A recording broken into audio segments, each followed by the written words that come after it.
Book 101 review.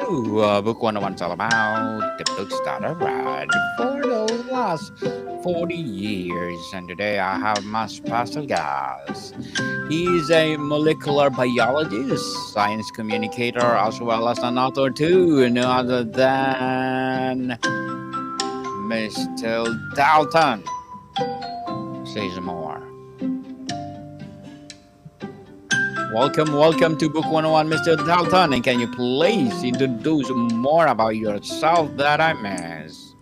Absolutely. My name is Dalton Sizemore, and I am, like you said, a science communicator, molecular biologist by training, and also communicate a lot when it comes to caregiving, as well as some psychological inputs as well from my personal life and some of the training that I received there.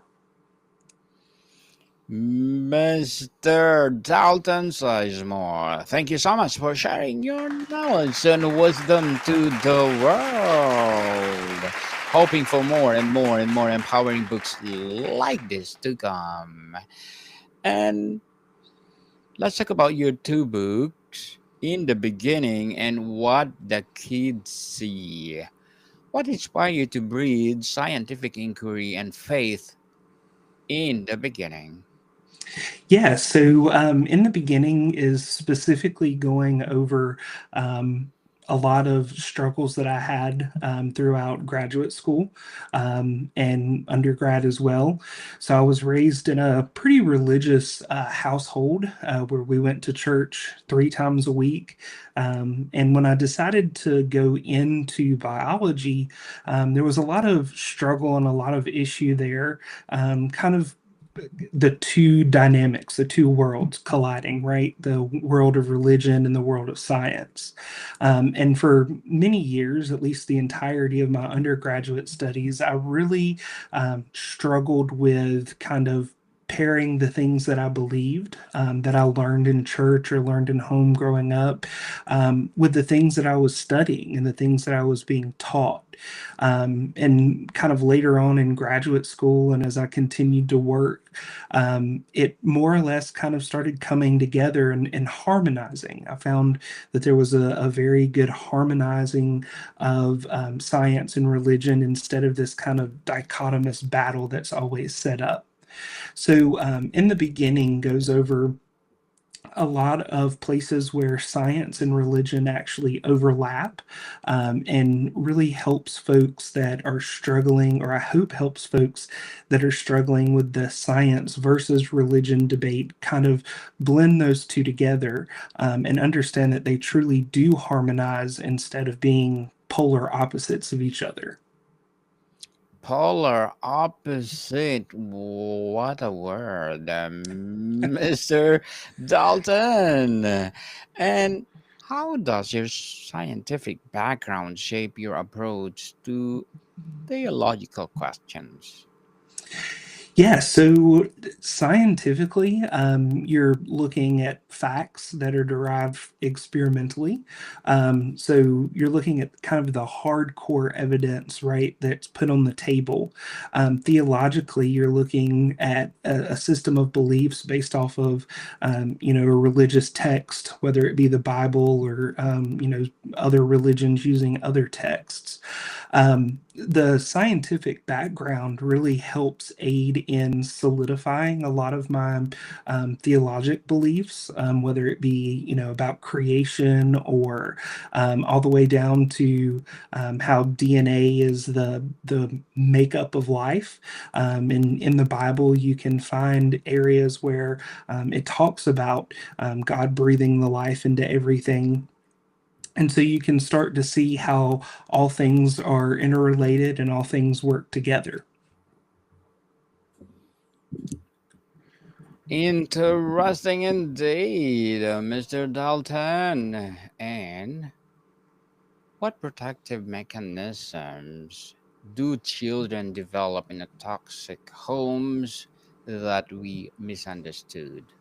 Yeah, so that's the second book there, kind of the what the kids see growing up in a toxic home. That book explores a lot from a trauma-informed perspective, understanding that domestic violence or domestic partner violence is really not just involving of the two individuals that are in the relationship, but also really involves the kids as well. So some of the protective things that you see from kids are coping skills, whether it be completely shutting the world out. They may find that an easier way to deal with their world and their life instead of facing what's happening.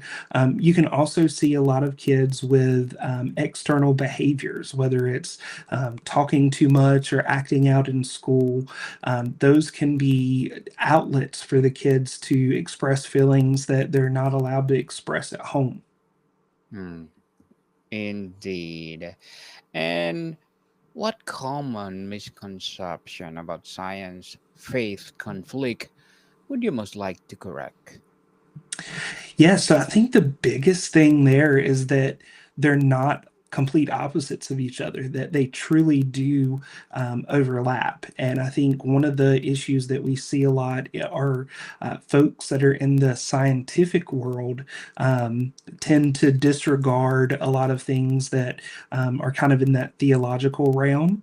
And then folks that are in the theological realm tend to not fully understand a lot that's going on in the science realm or kind of understand the processes behind what's going on.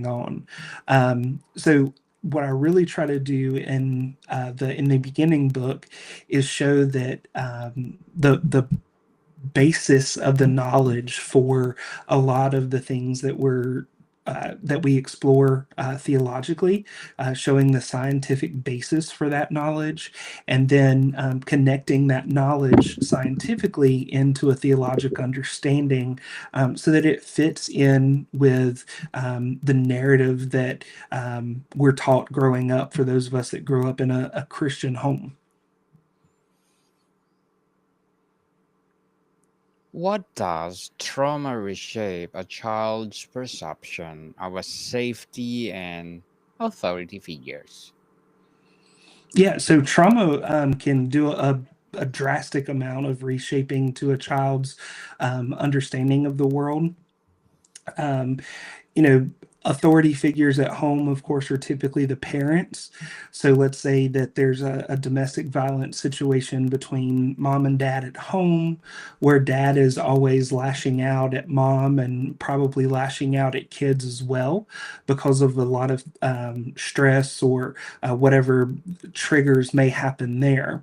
If the child at home is getting lashed out at for having basic questions or basic uh, learning processes, let's say, then the child would really turn to another adult, usually their teacher, or if the school has a social worker or a counselor, to kind of reinforce that authority figure. And so what we see a lot of times is, one parent is the abuser, the other parent is the abused. The abused parent maybe doesn't have the ability because of the trauma that they're going through to really offer the child support. So the child will turn to someone else in the family or someone else that they may see very often, which is very often a teacher. And Mr. Dalton, what invisible wounds from toxic homes most frequently persist into adulthood? Yeah, so invisible wounds that are going to persist into adulthood are going to be really having that trust relationship with anyone that they come across, especially those that they may want to be in a romantic relationship with. So it's going to activate the child's constant fight or flight abilities. So the child's always, or the child as they grow into an adult, they're always going to be on the lookout for problems. If a problem arises, they're always going to want to either fight or flight, whether that's run away from the moment, or they can start to exhibit some of the behaviors that they actually saw growing up, which is another invisible wound of growing up in a toxic home, is that unfortunately a lot of folks that grow up in these circumstances tend to turn over and repeat those circumstances again when they get older, inflicting additional trauma onto their children and partners as well. Mr. Dalton, let's talk about the thematic connections between both books. How does your work with a childhood trauma inform your understanding of existential questions? Yeah, so I think, you know, the books, while they're kind of opposite in what they cover, or not opposite, but they're very different in what they cover, there are questions that both science and religion can ask of determining a trauma-informed approach to dealing with children, whether it's folks that have these large theological questions, um, hoping to talk to folks that are in trauma situations or from trauma backgrounds. There's a lot that can be learned from a trauma informed perspective to help folks that come from those backgrounds. Other than that, there's not a whole lot of overlap between the two books. And Mr. Dalton, in what ways do both books explore different facets of truth seeking? Yeah, so in the beginning, really is a, like it says in the title, is a quest for the truth, where the truth is a harmonizing, a blend of both science and faith. What the kids see growing up in a toxic home seeks the truth to be what can be best done for the children, or what children are truly going through in that home environment. A lot of times, I don't think that a lot of people realize just how much witnessing a domestic violence partnership, or witnessing an abusive parent, or having an abusive parent, can truly do to an individual. So that helps bring a lot of that thought and that understanding into light. Mr. Dalton, how might early trauma affect someone's later ability to reconcile science and faith? You know, that's an interesting question. I think folks that go through trauma, um, like I said earlier, they can either turn to an inward kind of closing of themselves, or they can turn to an external kind of showing behaviors or combative type of personality. Um, when it comes to, I guess, understanding or grasping certain concepts, I would think that the folks that tend to turn internal um, tend to focus their time on more creative abilities and learning abilities, so that you'll see things like individuals who excel on tests or excel in school. That actually may be a symptom of a toxic home environment. Of course, that's combined with several other things that I talk about in the book. Um, but those folks may seek out those intellectual questions or those theological questions. On the other hand, folks that may become extremely argumentative may kind of grind down, bear down into their situation, and only accept that their perspective of the truth is true, and dig in and fight for what they believe in, um, right or wrong, without regard to what others may think. Let's talk about the personal journey, Mr. Dalton. What personal experiences motivate you to write those two very different books. Yeah, so in the beginning, was that kind of nagging question for me between science and faith. So, like I said, I grew up in church. And when I would go to church and everyone knew that I was in biology, I was majoring in biology, I was learning different aspects of biology, and I would be constantly kind of plagued on that end by folks that would misunderstand the theory of evolution or believe that certain things were true or false without having truly looked into them. And on the opposite side, though to a lesser degree, um, the scientific side, when I would express that I was a Christian and that I was really looking at these questions of evolution or these questions of science from a complete holistic perspective, I would also get I don't know that ridiculed is the right word, but there would be some, I guess, low level forms of ridicule there as well. And really, kind of those two things combating at each other constantly was very difficult in kind of those college formative years of trying to determine who you are as a person. Um, that was a struggle that I had quite a bit.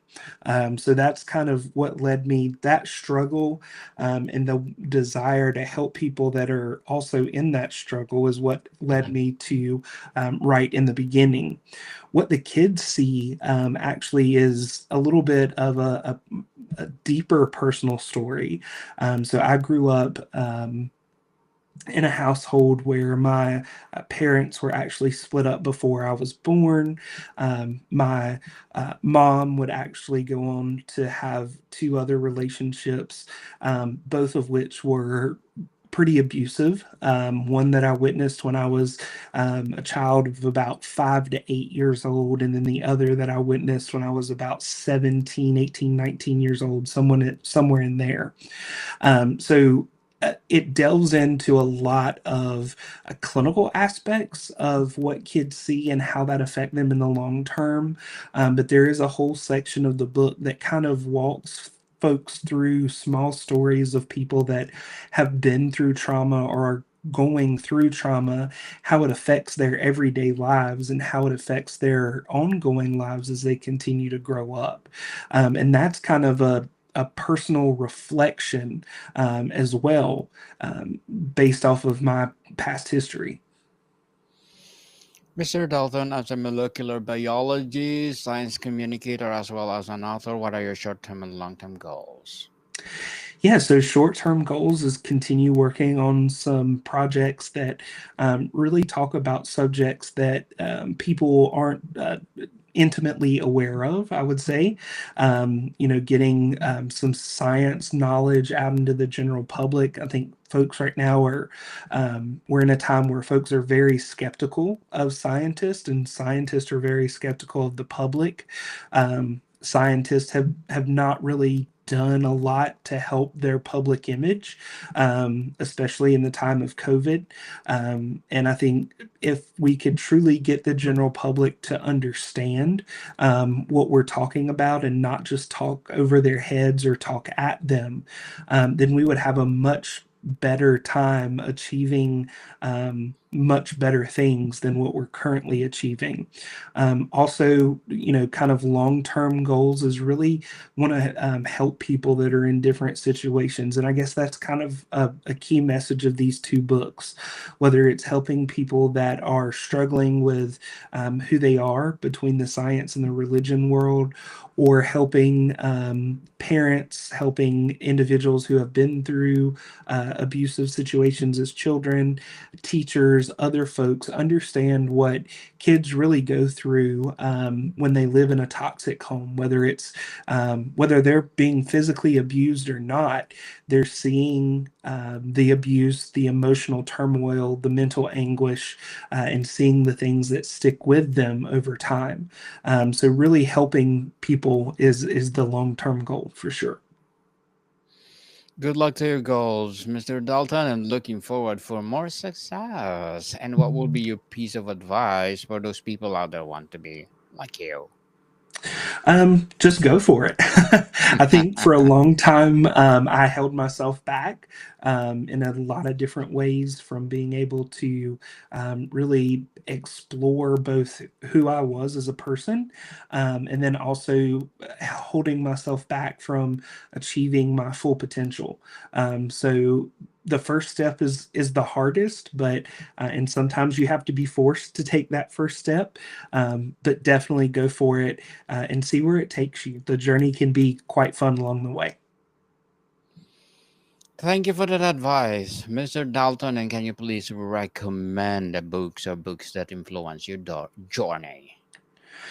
Yeah, so there's a lot of books out there that I could recommend that would influence my journey. I think the one that and I'm the title's skipping my name right now, so I'm gonna look it up real quick here. Um, but the one that really influenced things for me um, was a book talking about religion and here it is, a book by Francis Collins called The Language of God. And he's a geneticist. And he really talks about the relationship with science and faith. And he was the one that actually helped completely encode the human genome. So he really approaches it from a standpoint of using DNA as a metaphor of God's handiwork in nature. So that's a really good book that I would recommend to everyone. Thank you for that recommended book, Mr. Dalton. And before we wrap up our discussion for today, I'm inviting you to please do listen to my other podcast, people. My other podcast, because my abstract essay is already in fifth season, abstract poetry in second season, and my book 101 review in fifth season too, comedy 101 in second season, and my food 101 in fifth season as well, geography 101 in fourth season, and my baby podcast Law 101 and Mental Health 101 Love Letters in third season, and Movie 101 Review and Music 101 in fourth season, and Science 101 and Sex 101 in its first season. Please listen to them wherever you listen your podcast. So, Mr. Dalton, if you could have everyone take one lesson from both books combined, what would it be? That there are people out there that are just like you, struggling in the same situations that you are, and reaching out to them could really help you in the end. Yes, indeed, Mr. Dalton Sizemore. Thank you so much for sharing your knowledge and wisdom to the world. So, can you please Absolutely. invite our listeners to support your business, your projects, or your book itself, or books itself? Thank you. So, where do people buy your books, Mr. Dalton? Yeah, so that you can find both of them right now on my website, which is daltonsizemore.com. And then here in the next few months, you'll see them popping up on Amazon, Barnes and Noble, and several independent bookstores as well. Yes, people, let's support Mr. Dalton Sizemore, because if you support him, for sure, more and more and more empowering books like this to come. More and more empowering advocacy to come. So, Mr. Dalton, thank you so much for your time. Absolutely. Thank you. More to come, people. See you soon.